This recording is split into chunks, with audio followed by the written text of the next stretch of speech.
Amanda Cotta. I'm a psychologist and I've practiced for 23 years as a psychologist. And I'm really passionate about working in the field that I work in. I get to work with just strong individuals who come in, and my biggest passion is helping people recognize their strengths, connect with compassion so that they're able to sort of move forward in their lives, in recognizing who they are, in being able to forgive themselves for maybe mistakes they've made along the way, but also living out kindness towards themselves that they can then extend to people around them.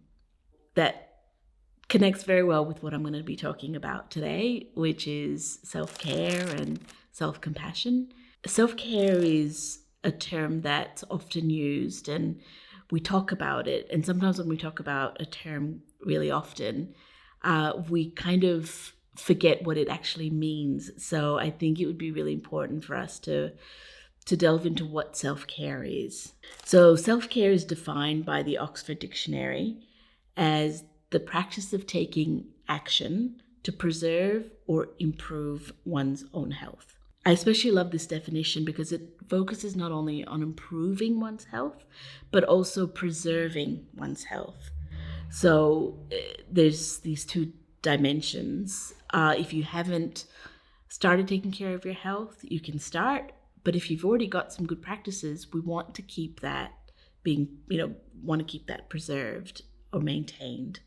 So regular practice of self-care is particularly important when we want to manage our distress or our overwhelm, or if we're depleted, because that can then impact our overall functioning, how we manage day-to-day tasks, things that perhaps were routine for us, but when we're just distressed and we're not looking after ourselves, that those daily tasks can be impacted. So for many of us, we might have our roles for work, and if we're depleted in that area, then it does mean that our role as a friend, as a parent, as a partner, spouse, can be impacted.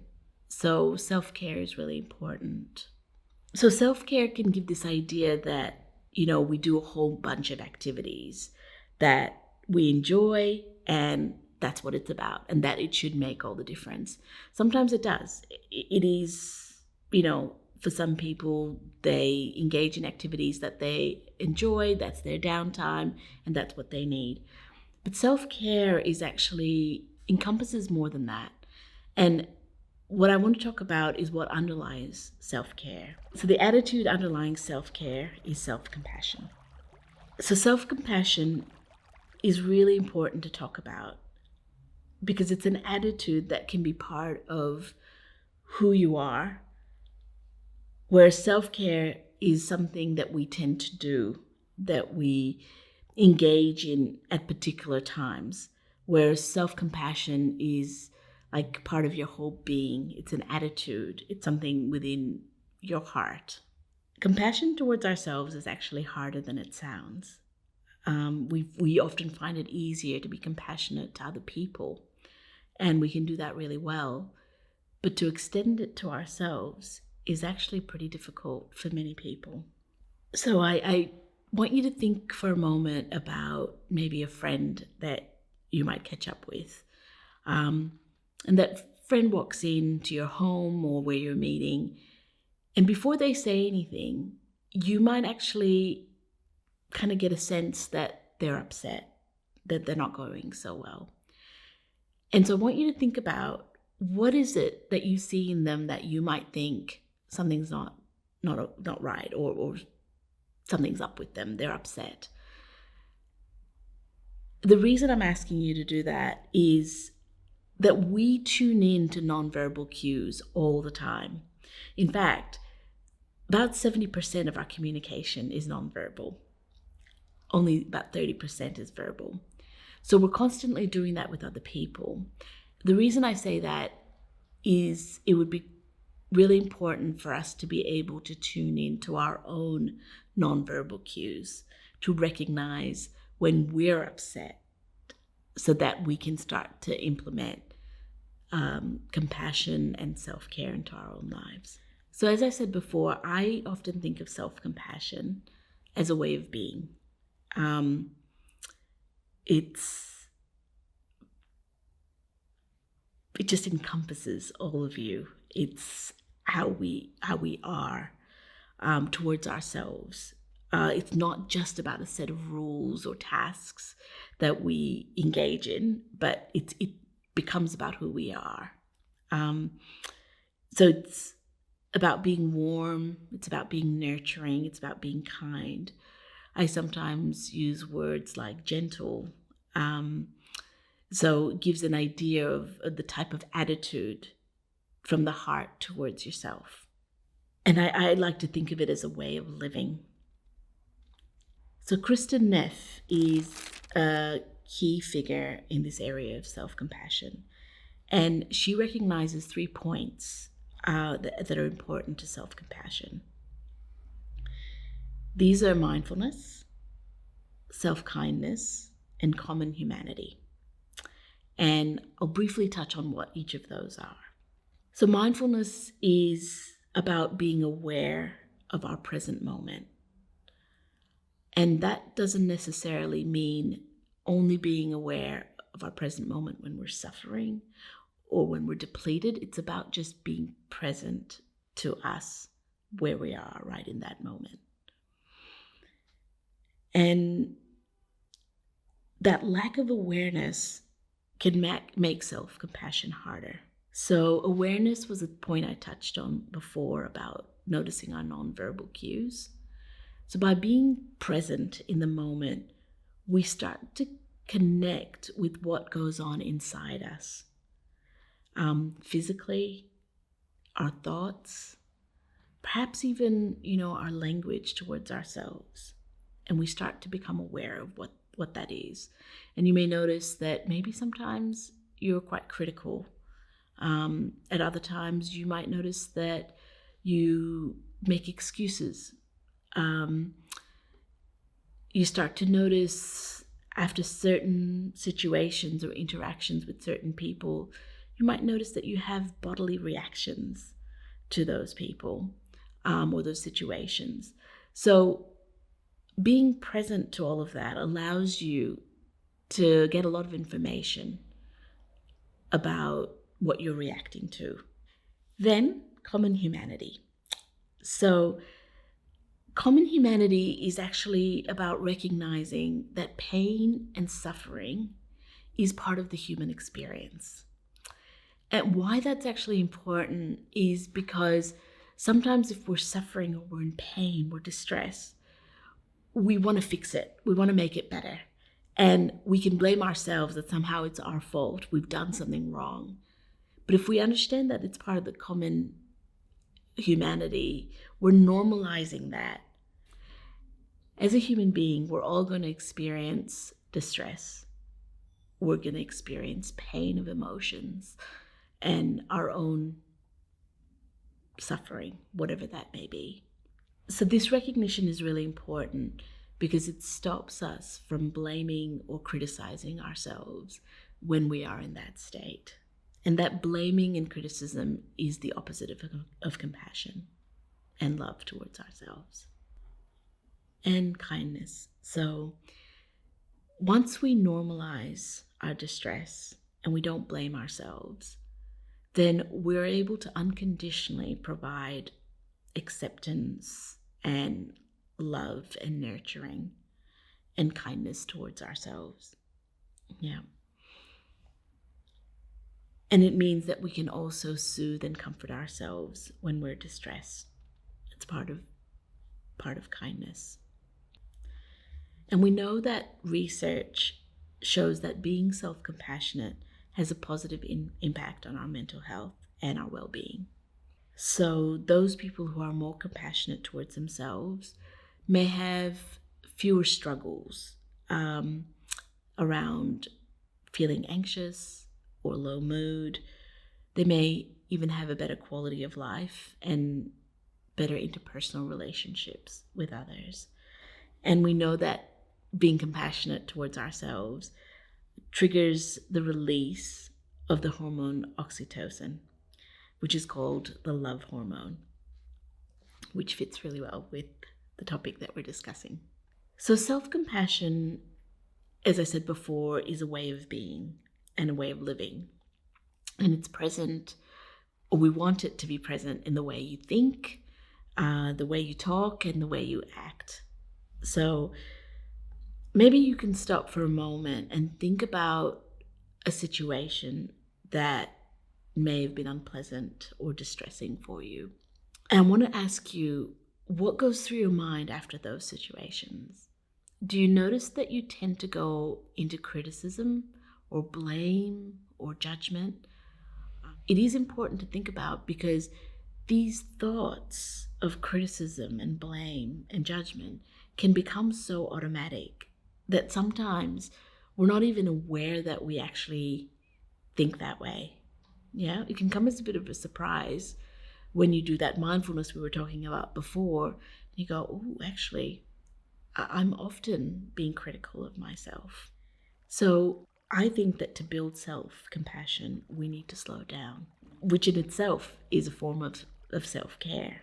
So having a regular time of slowing down, whether that be through just being still and quiet, meditating, or mindfulness, that allows you to become aware of your body, your thoughts, and your feelings. Now, all of these actually require practice. So what I'm saying by that is, if you only do that when you're stressed, it's not going to have as beneficial an effect as if you do it regularly, just practicing your breathing, meditating. If you do it regularly, at the time when you are stressed, when you're distressed, you'll be able to access that, and it's going to have a better impact. And sometimes people think that meditating or mindfulness, breathing has to be done in a chair, sitting down, and that's okay if that's what you enjoy. But you can do that outside, indoors, driving in the car. One way that you can start to do that, if it feels a little bit overwhelming, is going to adoration and spending some time in stillness and quiet at adoration. So some people enjoy writing. I know I myself enjoy writing. And I suggest that they might enjoy journaling. And that's a way of expressing and releasing your emotions.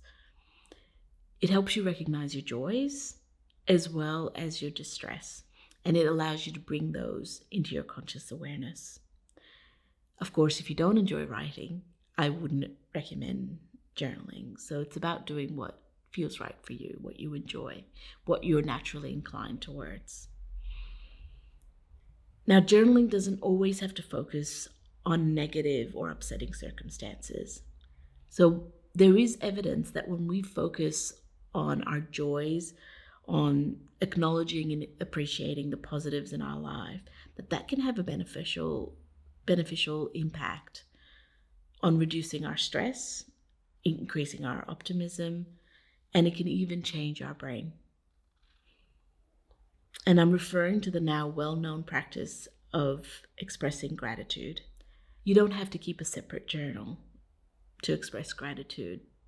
It can just be part of your daily practice to release, to kind of vent into your journal, and then finish off with listing things that you truly are grateful for. With gratitude, I often suggest that it becomes a way of kind of meditating or just chewing on the positives, as opposed to like a tick box exercise of listing 3 things I'm grateful for, just as a way of just doing it.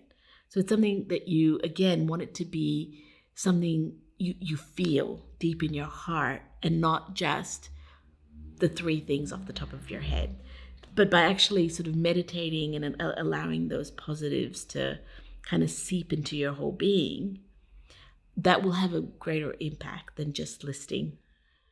So I want to ask you how you treat yourself. In what ways do you treat yourself that would embody nurturing and soothing and gentle and warm? Have a think about the activities that calm you, that soothe you, that feel loving when you're stressed, perhaps even when you're not stressed, and you can incorporate some of those when you are feeling distressed. Think about what gives you a feeling of warmth and feeling like you're being taken care of. Maybe even think about the way others care for you and why that's important and how you can incorporate some of that into your life.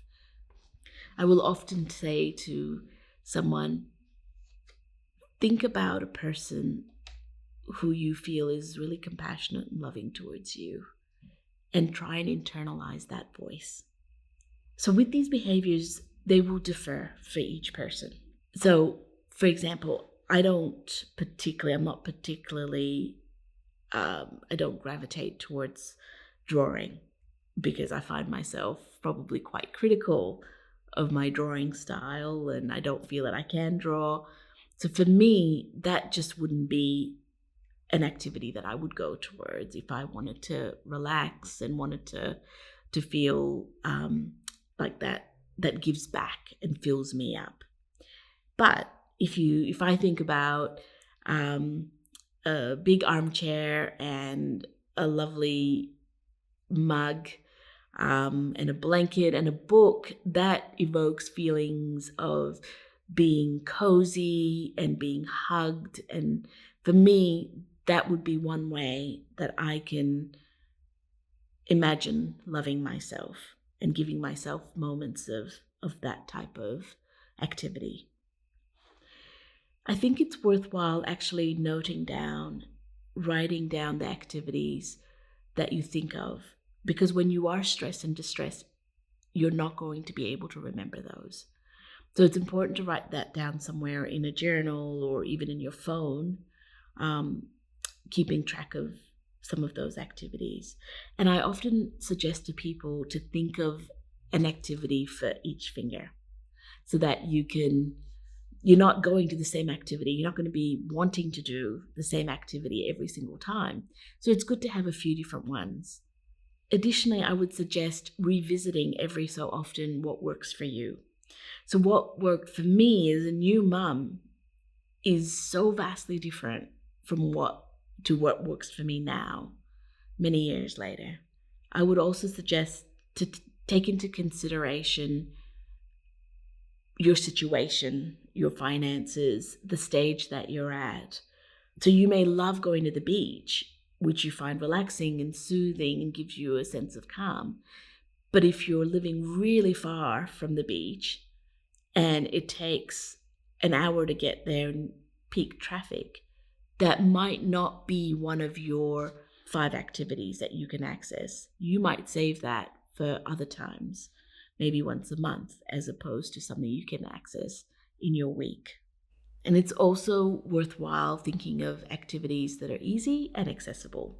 So having a mix of songs on Spotify that uplift you can be something that's easy, that you can access on a drive home, for example. And then incorporating other things that might take a little bit more preparation, a bit more time, like going to a cafe or, sitting outside at night, which you can only do at night. So just a mix of different activities. So we know that taking care of ourselves is important if we want to take care of other people well. We've heard of the age-old saying about putting the oxygen mask on ourselves before we attend to those people around us when we're on an airplane. It's something that we say quite often, but I'm going to kind of talk about this analogy. So on an airplane, you can't ensure anybody else's survival unless you've put your oxygen mask on first. But know that in an airplane, that's often in the case of an emergency. I'd really encourage you not to implement self-care and self-care strategies caring self-talk, nurturing self-talk, and compassionate thinking only when you're depleted or really burnt out or stressed. Not to do it when you're in a crisis and when it feels like life is falling apart. Try to implement this oxygen mask, this way of living, almost daily, incorporating it into into your daily life, like you would be, cleaning your teeth or doing sort of regular tasks. Make it just a part of who you are and how you live. Because we know that through becoming and living in a self-compassionate way, we can extend care towards others without burning out, and we can be more loving in our relationships. So it benefits everyone. If we care for ourselves, it's benefiting those around us. So support structures, support people can be important in helping build self-compassion. By seeing psychologists, counselors, spiritual directors, going for pastoral care, speaking to your priest, can all be ways of understanding yourself better, understanding the things that trigger you, that cause you distress, and hopefully help you to incorporate self-compassion. I think by going to see these people, you're effectively saying to yourself that you're worthy of such care from other people, to allow other people to help you learn about who you are. And by seeing these support people, that's another way of releasing your stress and managing your stress by talking to somebody else. So social supports are also beneficial for your quality of life and can help facilitate resilience. So speaking to family, to friends, to people in your church, colleagues at work, to name a few, along with, sporting clubs or hobbies that you go to. In fact, belonging and connecting can have an enormous impact on our health and well-being, and it combats social isolation and loneliness, which is the direction that some people can go in. If they're feeling distressed, they may start to isolate very slowly. It might be very subtle that they remove themselves from people. So again, it's really important to become aware of your thoughts, your feelings, and your behaviors. Do you know your patterns? Do you know what you tend to do? So being mindful, watching, journaling, recognizing those patterns is an important step towards building self-compassion. So what we've discussed so far helps us to become aware of how we think and how we talk to ourselves. And it stands to reason that if we think more kindly and talk more kindly, that we will behave in kinder ways towards ourselves. This is self-care. So self-care is the behavioral part of self-compassion. That's how I like to think of it. So while I've talked about it as thinking and talking and the things to do to build self-compassion, and now we're talking about self-care, I want to suggest that there's an interplay of these three parts. It's not necessarily that you have to work on one first and then the others will follow. So I suppose that they all influence each other, and that it becomes a way of living and a way of being. Self-compassion is a topic that I'm really passionate and I care very deeply about, not just for myself, but for people around me. Because I just think over time, we've learned along the way in life's journey that, we've learned to be critical. We've learned to, learned harsh language or harsh ways of thinking. But it doesn't do us or other people any good. And what I've noticed on my own journey is that by building self-compassion, I'm just so much better for other people. So it helps other people. But more than that, I feel that our daily living can become far more joyous and enjoyable. We can get far more out of each day by incorporating this way of thinking, of talking, of behaving, of actually being this way. And I feel that each person that can start to embody compassion towards themselves more, it's like a ripple effect. It can really impact the whole world, really. That sounds like a lofty ambition, but I live in hope that if we work on ourselves, that will create a ripple effect. I want to thank you for listening, and I want to wish you the very best with your journey towards compassion, building more compassion. If you already feel that you are compassionate, and if you don't feel you have incorporated some of what I've talked about, I wish you the best in starting to integrate that into your life. Thank you.